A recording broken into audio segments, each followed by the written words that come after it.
For 8 relentless days, Calder and Alara lived inside a nightmare that refused to end. Their 6-year-old daughter, Juniper, had vanished into the frozen silence of Redwillow Ridge. No footprints, no witnesses, no answers. Search teams swept the woods, combed every cabin, traced every trail. Nothing. It was as if the mountain had swallowed her whole. Hope was slipping away, hour by hour, but on the 3rd night, something eerie happened.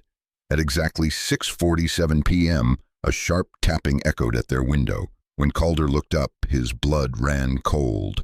A young German shepherd, Bracken, a police K9, stood outside, paws pressed to the glass, amber eyes locked onto his. No bark, no agitation, just a desperate, deliberate stare, as if the dog was trying to speak. The next night, Bracken returned. And the next. Always 6:47 p.m., always tapping. No one understood why. But when the truth finally surfaced, it left the entire town pale with fear, wishing they had followed the signs sooner. Before we begin, hit like and subscribe, and tell us where you're watching from. Our stories travel farther than we ever expect. Snow drifted softly across the rooftops of Redwillow Ridge, settling like pale ash over the quiet mountain town. Redwillow Ridge, tucked along the icy shoulders of Idaho's northern range, had always carried the hush of a place that preferred gentle winters and predictable nights. On this particular Christmas Eve, Calder Thorne stood on the creaking wooden porch of his cabin, stringing the last line of lanterns. Calder was a man carved from labor and loss, 42, broad-shouldered, with a square jaw softened by a few days of unshaven stubble. A faded scar crossed his left eyebrow, the remnant of a logging accident in his youth, and though his frame spoke of endurance, his eyes, steel gray and always slightly wary, revealed the quieter truth. He was a man who had learned too early how fragile family could be. He checked the final lantern, brushing snow from his dark hair, then turned to the living room window where warm light spilled out onto the snow. Inside, his wife moved with the slow, gentle rhythm he had grown to depend on. Alara Thorne was a contrast to the rugged world around her, 38, tall and willow-slender, with auburn hair pinned loosely at her neck and a softness in her pale brown eyes that made people trust her instantly. She worked as a children's librarian at the county school and carried with her an unshakable calm, though tonight a faint tension pulled at her expression. Holidays always stirred memories of the baby they had lost years before Juniper was born, a grief she rarely spoke of but never escaped. She watched her daughter dance near the fireplace, clutching a garland of paper stars. Juniper Thorne, 6 years old, small for her age, with freckled cheeks and a mop of tawny blonde curls, was the kind of child who filled rooms with a quiet brightness. She wasn't wild or reckless. She moved like she believed the world was gentle. Her purple wool hat, knitted by Alara's late grandmother, was her favorite thing in the world. That night, her excitement shimmered like frost on the windows. "Daddy," she chirped, hopping into her boots. "Can I put the last lights outside? Please, only 5 minutes." Calder hesitated. He always hesitated when she asked to go outside in the dark. It wasn't fear of the woods. It was the echo of old loss tapping at the back of his ribs. But Alara smiled, placing a steadying hand on his arm. "I'll watch her from the kitchen window." With that reassurance, he nodded. Juniper darted outside, tiny boots pattering across the porch, leaving small prints filling with snowflakes as she climbed the steps and began draping the last string of lights along the railing. Inside, Alara rinsed dishes, glancing out every few seconds, first at her daughter's silhouette, then at the twinkling lights across the porch. She allowed herself a small, grateful breath. It felt like the first truly peaceful Christmas they'd had in years. But peace is delicate. It shifts easily. 10 minutes passed. Alara looked again, expecting to see Juniper tugging stubbornly at the wires.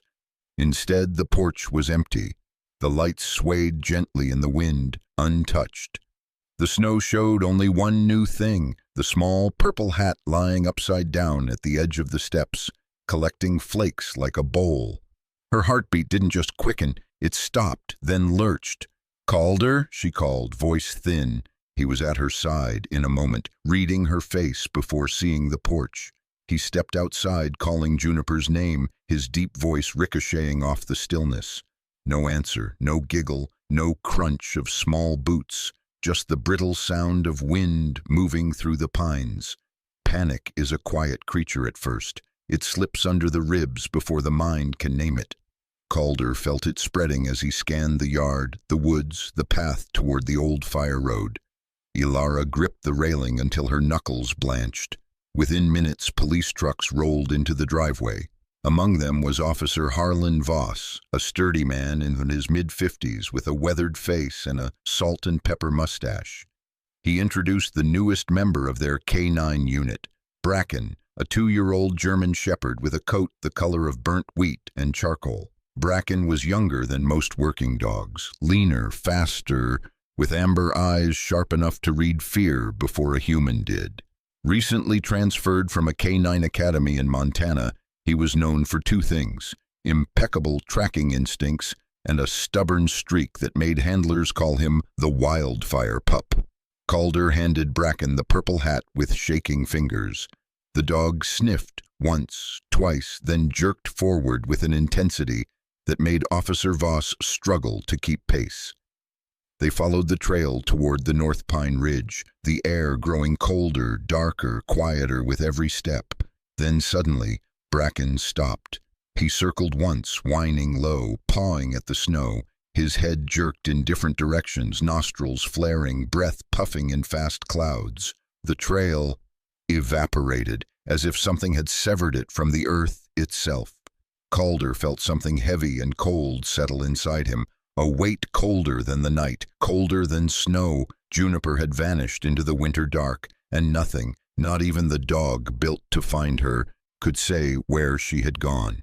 Snow still clung to the branches of Redwillow Ridge like pale, trembling hands, though the wind had sharpened, snapping against cabin walls and whistling along empty roads where search teams had passed again and again.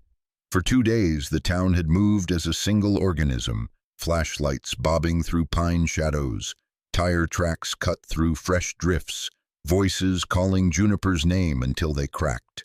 Calder Thorne had barely slept, and what little sleep he found was fractured by flashes of purple wool and the sickening silence that had swallowed his daughter. His steel-gray eyes, once vigilant, now carried a hollow strain, like frost spreading across glass.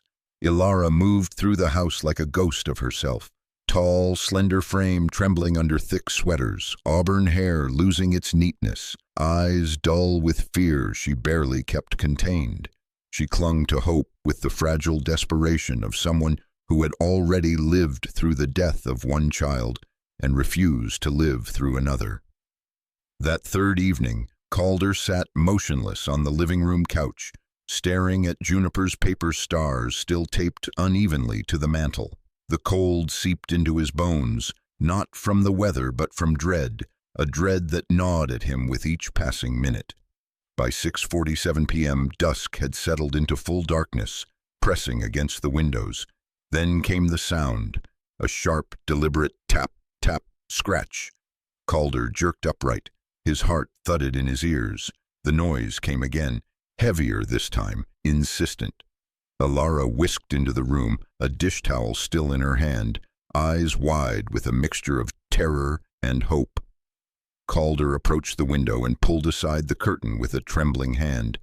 Bracken stood there, soaked to the bone. The young German shepherd's fur, normally sleek and charcoal-striped, was plastered to his lean frame. Snowmelt dripped from his muzzle, but it was the dog's eyes, amber, burning with focus, that froze Calder. Bracken pressed both front paws against the glass, staring at Calder with a sharpness no ordinary animal could hold. He wasn't barking, he wasn't restless, he was waiting. Officer Harlan Voss arrived moments later, panting from running across the driveway. He had a broad torso wrapped in a thick sheriff's coat that barely hid his exhaustion. His mustache bristled with frost. "He slipped his handler again," Voss said, breath misting the air. "Third time today." Ilara knelt beside Bracken, her pale hands flat on the glass. "Why does he keep coming here?" she whispered. "Why not the search base?" But Bracken only whined once, a low, vibrating sound of insistence, before turning and bolting back toward the tree line. Voss cursed under his breath and jogged after him. Calder followed, boots crunching through the crusted snow. But when they reached the start of the woods, Bracken was gone, vanished into the same darkness that had swallowed Juniper.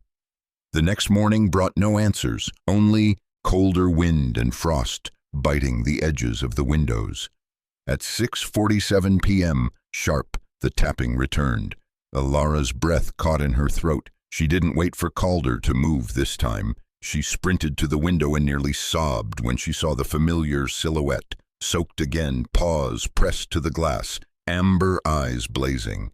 Bracken had returned. Again.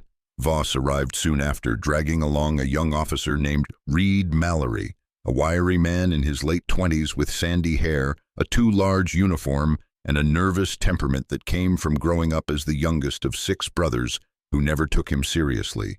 He tried to leash Bracken, but the dog planted his paws firmly, refusing to budge. "He's usually obedient," Reed muttered, cheeks reddening. I trained under his last handler for a month. Never seen him like this." Calder studied Bracken's stance. The dog wasn't frightened. He wasn't confused. He was trying to communicate. "What are you trying to tell us, boy?" Calder whispered. Bracken lifted one paw, pressed it against the window, then slowly dragged it downward, leaving a streak of melted snow like a mark. Not random, deliberate. Ilara's breath stuttered. "It's like he's drawing a line." The next evening, the pattern repeated with unnerving precision. 6:47 p.m., tap, tap, scratch. Bracken appeared again, this time with clumps of mud stuck to his back legs. He pressed his paw to the window again, drawing another line, slightly angled. Calder's mind raced. Bracken wasn't wandering. He wasn't lost. He was tracking something that led him away from the search teams and back to the Thorns' home. On the 5th night, the tension in the cabin had stretched as tight as wire. Every clock tick stabbed through the silence. Ilara paced the floor, twisting the sleeve of her sweater. Calder stood by the window long before 6:47, shaking with the belief that something devastating and revelatory was about to happen. This time, Bracken didn't just tap the glass. He slammed both paws against it with a force that rattled the picture frames on the wall. His breath fogged the pain in frantic bursts. His eyes were wild, not with fear, but urgency so sharp it bordered on anguish. When Calder opened the door, Bracken didn't wait for permission. He shoved past and ran straight to the hallway, claws skittering across the wooden floor until he stopped at Juniper's half-open bedroom door. Ilara's knees nearly gave out. She followed the dog as he lowered his nose to the small, pale pink blanket still spread across her daughter's bed. He sniffed violently, paced in a tight circle, then lifted his head and barked, a single piercing sound that cracked through the house like lightning splitting a tree. Reed Mallory, who had arrived behind Voss, froze in the doorway, eyes wide. "What's he doing?" he whispered. But Calder understood first. "He's reacting to her scent," he said. "He didn't do this before. Something's changed." Bracken rushed back to the front door, nudging it so insistently that the frame rattled. When no one moved fast enough, he barked again, louder, tail stiff and straight like a flag pointing toward the woods.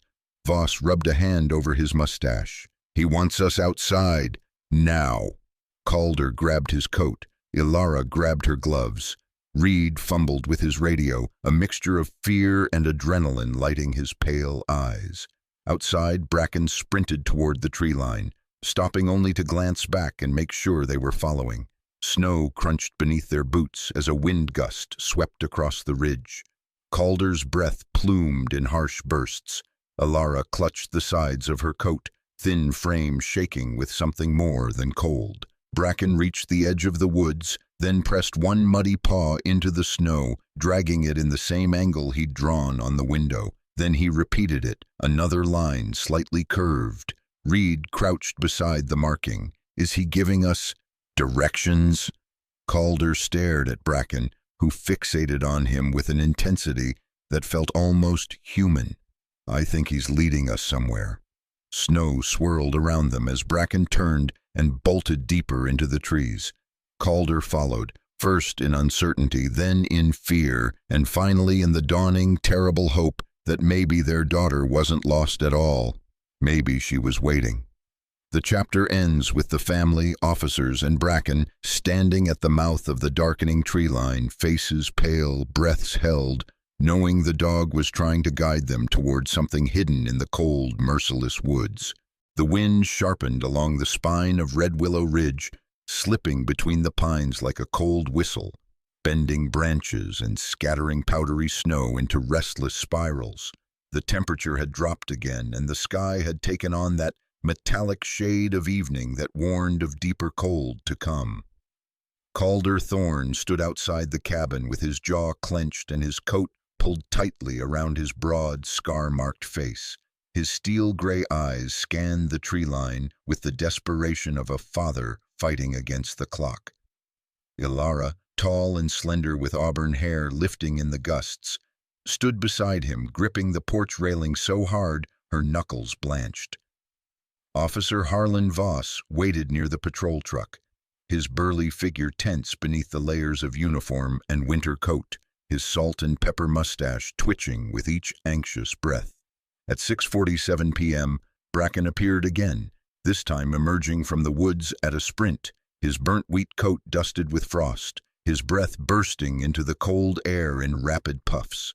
The young German shepherd carried something in his mouth. He ran straight to Ilara, tail stiff, ears alert, and dropped the object onto the porch, a thin purple ribbon frayed at the edges and darkened by dirt. Ilara's heart nearly stopped. "That's hers," she whispered, shawed. Her fingers trembled as she picked it up. She had braided that exact ribbon into Juniper's hair on the morning the child vanished. Reed Mallory, the young, sandy-haired officer still new to the unit, stepped forward and crouched down to examine it. His thin frame shivered from cold and nerves. "It could have blown in from anywhere," he muttered. "The woods are full of debris." His voice was uncertain, though, more defensive than confident, as if trying to convince himself. Bracken's reaction shattered that illusion. The dog snarled, a low, guttural sound that rippled through the cold air, far more visceral than any behavior he had displayed before. The snarl wasn't directed at Reed or anyone else. It was aimed at the dismissal itself. He circled Ilara, nudging her leg with sharp insistence, his amber eyes wide with urgency. Then, without warning, he bolted into the dark, heading toward the distant ridges. Calder didn't hesitate. "We're following him." Shadow Trail Canyon loomed ahead, the most treacherous area near town, with narrow rock passages and sudden drops that made even seasoned hikers avoid it in winter. The search teams had deemed it too dangerous to enter earlier in the week, and even Voss had avoided sending volunteers into those depths. As the group neared the canyon's mouth, a new figure emerged from behind a snow-laden boulder, a woman bundled in a forest-green coat, carrying a field notebook. She was short, maybe mid-40s, with tawny hair pulled into a messy bun and a pair of thick, round glasses perched on a narrow, freckled face. Her name was Maren Crowley, a wildlife biologist known in the area for tracking wolves and documenting migration patterns. She often wandered the woods alone, and though her voice carried a naturally soft tone, her posture held the confidence of someone familiar with danger. Maren lifted a gloved hand. "You shouldn't go into Shadow Trail tonight," she warned. Her breath fogged in front of her face. "The gusts change direction every few minutes. The lower paths can become wind tunnels." She looked toward Bracken, who had paused just long enough to glance back at the humans. "That dog is agitated," she added softly, "more than I've ever seen a trained shepherd." That's because he has reason to be, Calder replied, his voice rough. He brought us something of our daughter's. Marin's expression shifted, concern deepening in her hazel eyes. I'll come with you, she said, adjusting her backpack straps. I know the canyon better than anyone. They followed Bracken into the narrow pass. The canyon walls rose sharply, blocking moonlight and amplifying the ghostly howl of wind weaving through the rock crevices. Snow swirled in unpredictable bursts, sometimes lifting upward in spirals, sometimes flattening against the walls. The air grew colder, slicing through coats and gloves. Reed Mallory kept glancing over his shoulder, as though half expecting the darkness to reach for him. Bracken darted ahead, but never out of sight, pausing at bends to look back, guiding them like a creature sent with a singular mission. Occasionally he pressed his paw into the snow and dragged it forward, making deliberate marks as he had done at the window, lines forming the shape of a crooked arrow. He's pointing, Marin murmured. That's directional behavior, highly intentional. Calder's throat tightened. He's been doing that for days. The wind shifted suddenly, roaring down from the higher cliffs. It carried an eerie, fluting whistle that echoed through the canyon. Elara shivered, not from cold this time, but from the unsettling sense that the wind was trying to speak, or warn. Then Bracken stopped. His body stiffened as he stared at a jagged outcrop of rock ahead.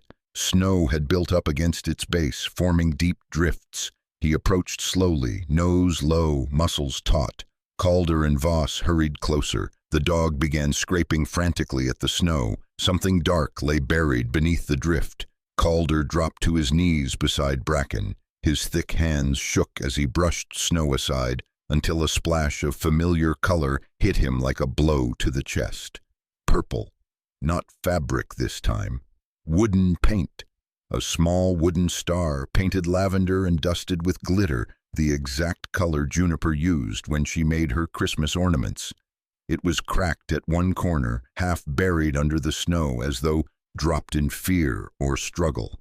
Elara's breath hitched sharply. Her knees buckled, and Marin quickly steadied her. This isn't debris, Voss said quietly, voice gritty. It's a trail. Bracken sniffed the ornament, then let out a piercing bark. He turned away from the outcrop and ran toward the deeper parts of the canyon, toward the narrowest gorge where the wind screamed through like a wounded creature. Reed swallowed hard. That section isn't on any of the mapped search paths. That's why she might be there, Calder replied, eyes dark with determination. They followed Bracken a few hundred yards farther until the gusts shifted direction again. Snow sprayed sideways, rattling against the canyon walls. And right then, exactly in that heartbeat of wind change, Bracken stopped abruptly, planted his paws, and turned to face them. He dragged 3 long lines in the snow, a crooked arrow pointing left. Elara met Calder's eyes. No words needed. They understood. Bracken wasn't wandering. He wasn't guessing. He was telling them the path. The only path that mattered.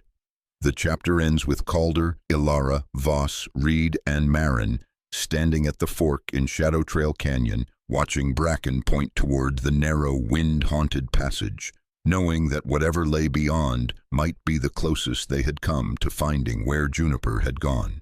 Night had settled fully over Shadow Trail Canyon, swallowing the last hints of twilight and leaving only the narrow glow of Calder's flashlight slicing through the darkness. The canyon walls rose like jagged spines around them, funneling sharp gusts that carried the metallic scent of distant snow. Calder trudged forward with his powerful build hunched slightly, one hand gripping the flashlight, the other hovering near Elara in case she stumbled on the uneven ground. His scarred brow remained drawn tight. Every shadow, every sound, every shifting gust fed the fear that had lived beneath his ribs since Juniper vanished. Behind him, Elara moved with rigid determination despite the tremble in her long, slender limbs. Her auburn hair whipped around her pale face, and though her eyes were glistening from cold and dread, there was a fierce steadiness in her expression, the fragile strength of a mother hanging on to hope with bleeding fingers. Officer Harlan Voss kept close, boots crunching through the snow with his heavy, deliberate gait. His wide shoulders were tense beneath his winter gear, his weathered face etched with a worry he rarely displayed on duty. Beside him, young Reed Mallory held his flashlight in both hands, knuckles white, sandy hair ruffled by the wind. The forest biologist, Marin Crowley, stayed near the rear, her green coat blending into the canyon's shadows, round glasses reflecting the narrow beams of light as she surveyed every rock formation like someone who had spent years mapping the wilderness in her mind. Bracken led the group with increasing urgency. The German shepherd's burnt wheat fur was stiff with frost, his lean body low to the ground like a predator following a scent. His amber eyes glowed with restless intelligence, and every now and then he paused to glance back, ensuring his humans kept pace. The canyon narrowed to a point where only one person at a time could pass. Suddenly, Bracken veered left, disappearing into a cluster of boulders. Calder tightened his jaw and followed without hesitation.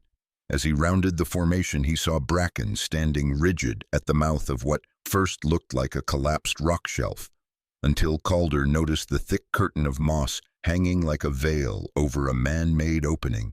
Alara pressed a hand to her lips. "What is that?" Marin stepped closer and brushed her gloved fingers across the moss, revealing a hidden entrance, an old tunnel carved into the rock, reinforced with rusted beams.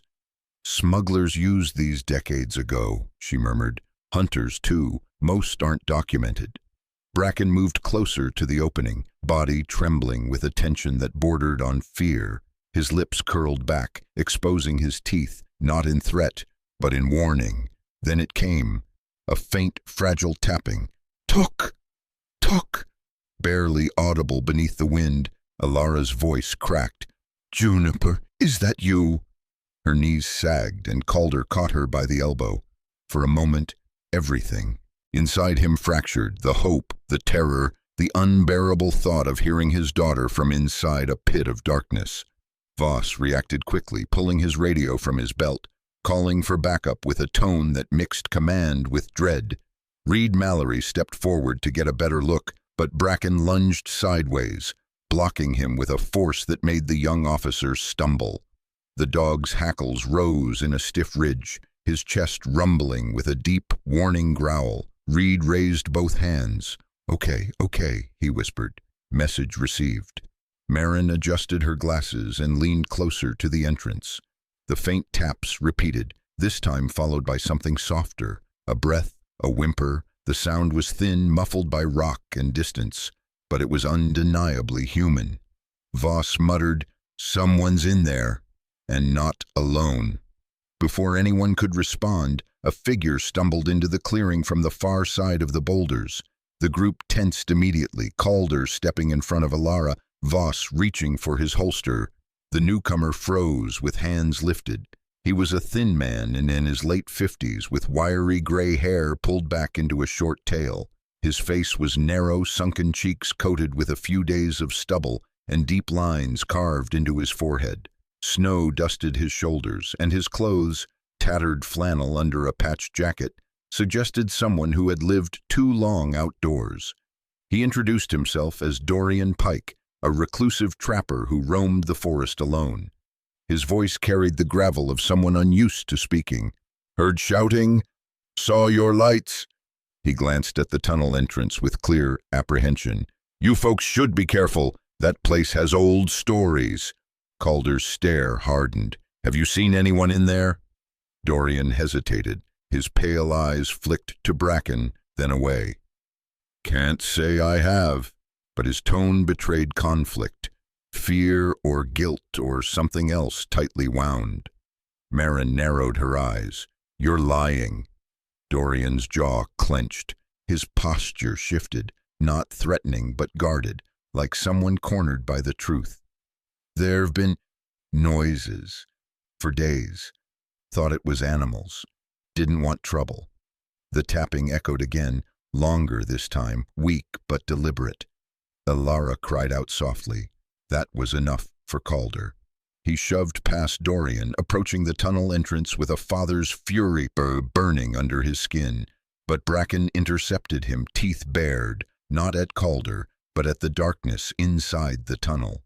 "He's protecting you," Marin whispered, "or warning you."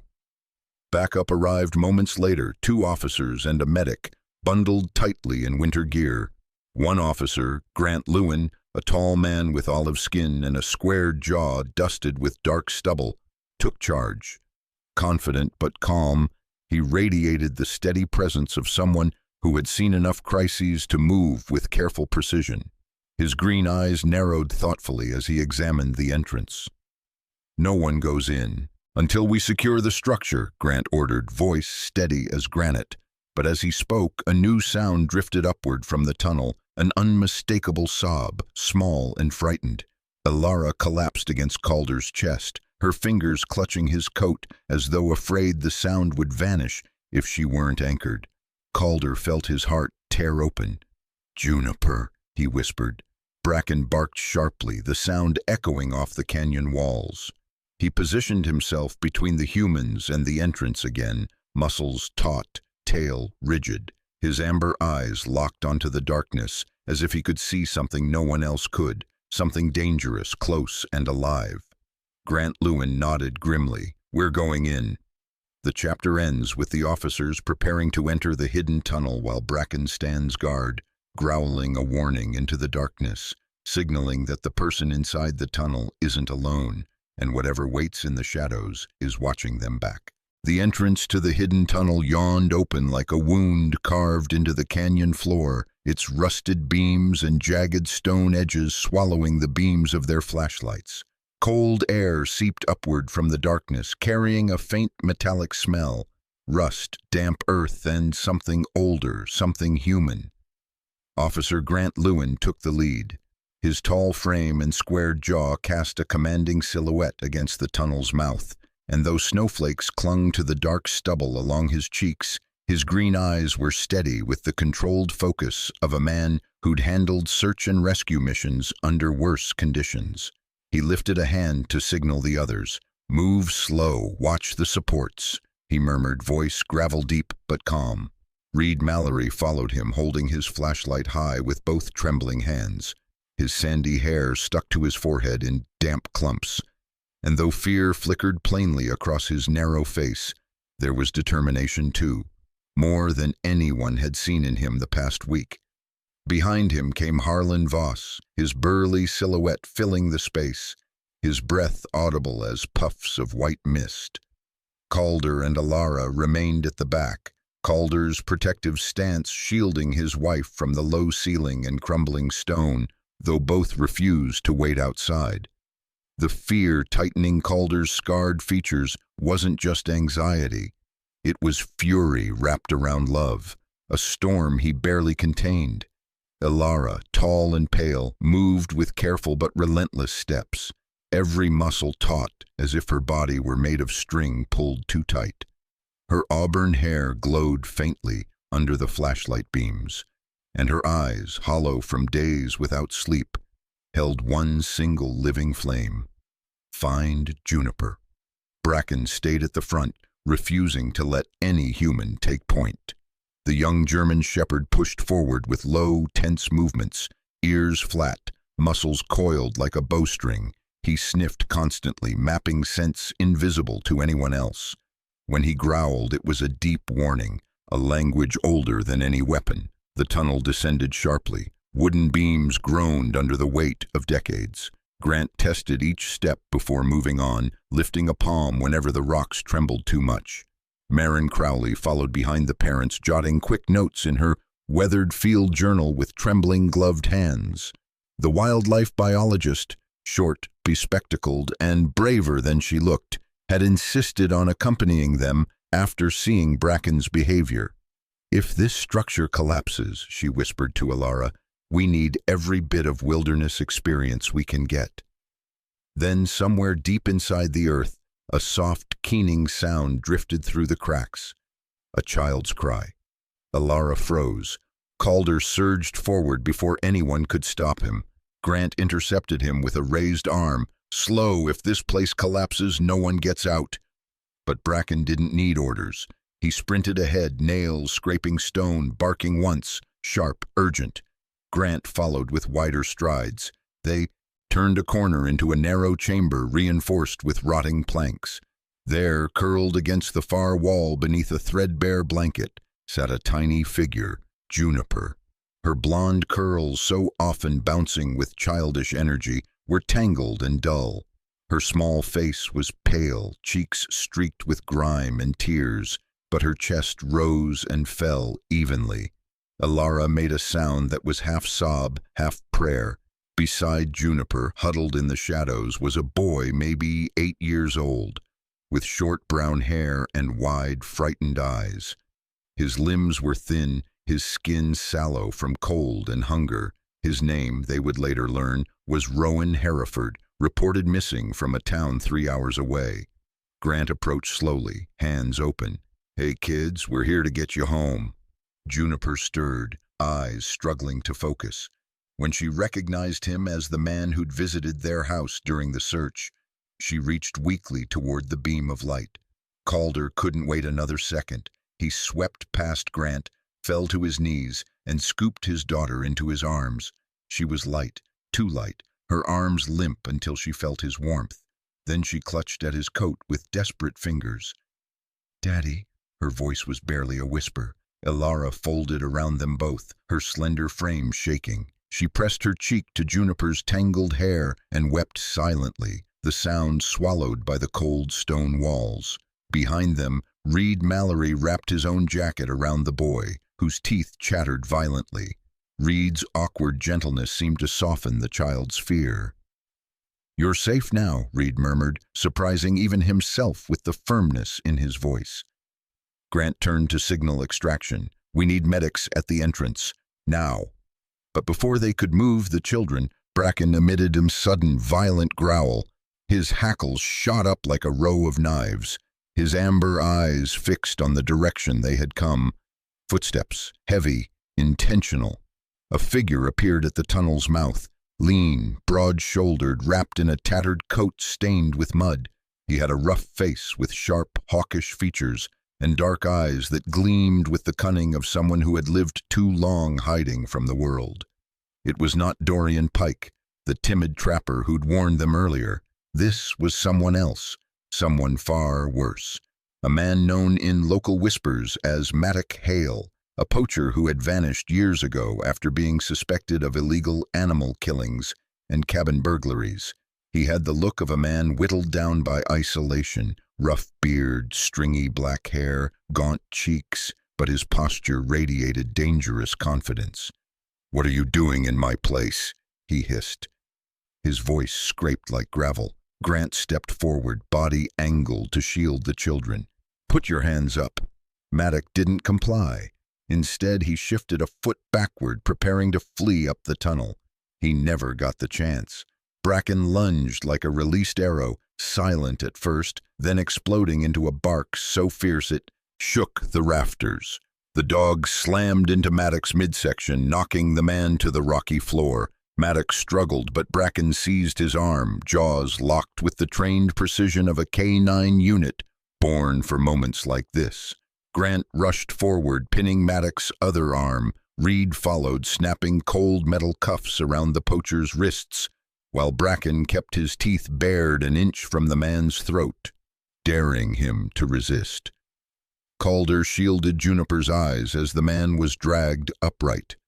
Alara pulled her daughter closer, offering her small, trembling hands a place to hide. Rowan clung to Reed, burying his face in the officer's jacket. With Maddox secured, Grant gave the signal to retreat from the tunnel. They climbed back into the frigid night air, where medics waited. Juniper, pale and exhausted, lifted her head weakly and reached for Bracken. The German shepherd stepped forward, pressing his cold nose into her cheek. She wrapped her arms around his neck, whispering hoarsely, "I knew you'd find me." Snowfall softened. The storm of the previous days seemed to dissolve at last, as dawn crept across Shadow Trail Canyon. Pale gold sunlight stretched over the frozen ridges, warming nothing but revealing everything: the truth, the survival, the cost, the miracle. Bracken stood beside Calder and Alara atop the canyon ridge, his fur streaked with dirt and dust, but his eyes calm with the deep, ancient pride of a guardian who had completed the mission written into his very bones. The chapter ends with the rescued children loaded safely into the ambulance, while Bracken watches over them in peaceful silence, the nightmare of Shadow Trail Canyon finally giving way to morning light. Sometimes in the darkest corners of our lives, when the nights feel too long and the world feels too cold, something impossible happens, something we call a miracle. Not always loud, not always shining from the sky, but quiet, steady, shaped through the kindness of people and the loyalty of a brave heart, like Bracken. And maybe, just maybe, it reminds us of something greater watching over us. Because when a child is found against all odds, when hope survives the coldest nights, when love breaks through the shadows, it feels like the gentle hand of God guiding every step. In our everyday lives, we don't always see His work clearly, but every time someone chooses compassion over fear, courage over silence, love over despair, a small piece of His light enters the world again, just like it did in Shadow Trail Canyon. Tonight, as you finish this story, I pray that God blesses you and your family with protection, warmth, and peace, no matter what storms you're facing. May His angels walk beside you, and may His miracles touch your life in ways you never expect. If this story moved your heart, please share it with someone who needs a little hope today. Leave a comment about where you're watching from. I love reading them. And don't forget to subscribe so you never miss another story of courage, faith, and the incredible bond between people and the animals God placed in our lives. May the Lord watch over you. May He bless you. And may His light guide you through every dark valley you'll ever walk. Amen.